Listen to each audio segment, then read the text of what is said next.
दुश्मन का बाजू तोड़ दिया, हर तूफान का रुख मोड़ दिया, हर तूफान का रुख मोड़ दिया।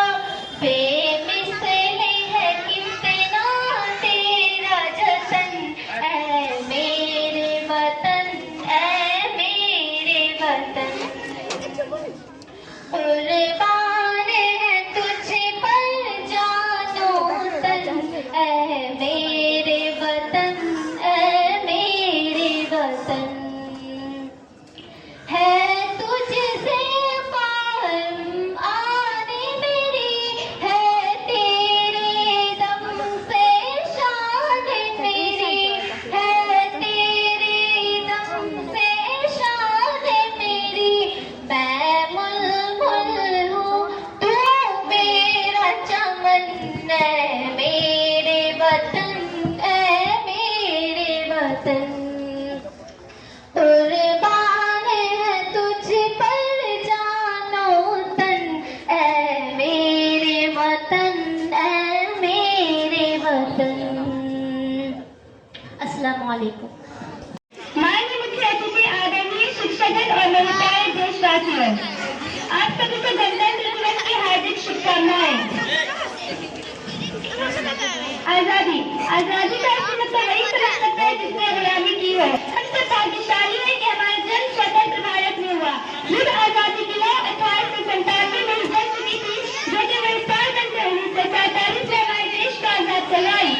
प्राचीन, मध्यकालीन और वर्तमान भारत की धारणाओं को आपके सामने स्पष्ट करना चाहती हूँ कि जब हम फिरंगियों के पेड़ में फंस गए थे, तो फिरंगियों में बनती की एक आवाज पर सोने की टोली मराते थे और उनके वंदे मातरम के नारों से फूट में आने वाला 5 डिग्री का तूफान अंग्रेजी शासकों के जड़ों में तूफान ला देता था। लोग मर जाते थे, कट जाते थे, बिक जाते थे, फांसी चढ़ जाते थे, तो भी वो अपनी देशभक्ति साबित कर रहे होते थे, क्योंकि ये उस समय की देशभक्ति की कसौटी हुआ करती थी।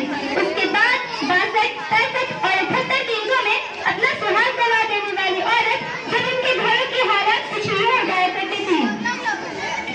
प्यार भी भरपूर गया, माल का सिंदूर गया, लगने लाने वालों की लंगोटियां चली गई, छोटी छोटी बेटियों की चोटियां चली गई, बाप की कमाई में भाई की पढ़ाई गई, और ऐसा विस्फोट हुआ कि पूरे जिस्म की बूटियां चली गई। और आज से ये जो एक आदमी बना रहता है, मेरे घर की तो रोटियां भी चली गई।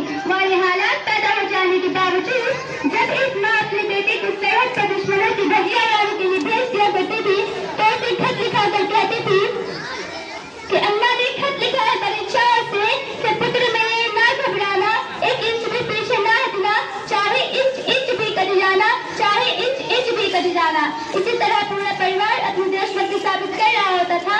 तब देश बलिदान मांगता था, तब देश मर जाने को कहता था, तब देश मर जाने को, मिट जाने को, फांसी चढ़ जाने को कहता था। किंतु आज देश मर जाने को नहीं कहता है, आज देश मर जाने को, मिट जाने को, फांसी चढ़ जाने को नहीं कहता है। क्योंकि मेरे हिसाब से तो कोई व्यक्ति अपना काम पूरी ईमानदारी, पूरे लगन और पूरे मेहनत से करे ना, तो वही सबसे बड़ी देशभक्ति है। मैं नहीं मानती कि व्हाट्सएप और फेसबुक की डीपी में 3 रंगे से रंग लेना ही देशभक्ति है। यदि आप कहें कि साल में 2 दिन हाथ में तिरंगा पकड़ लेना ही देशभक्ति है, तो मैं आपसे पूछना चाहूंगी कि फुटपाथ पर रहने वाला वो गरीब बच्चा ट्रैफिक की छांव में नंगे पांव में तिरंगे बेच रहा होता है, तो क्या हम इसकी देशभक्ति समझेंगे? ये उसकी देशभक्ति नहीं है साहब, ये तो उसके पेट की भूख की शक्ति है जो इसे ऐसा करने पर मजबूर कर देती है। क्योंकि वो कहते हैं ना तो मस्जिदों को जानते हैं, ना तो शिवारों को जानते हैं, ना तो मस्जिदों को जानते हैं, ना तो शिवारों को जानते हैं,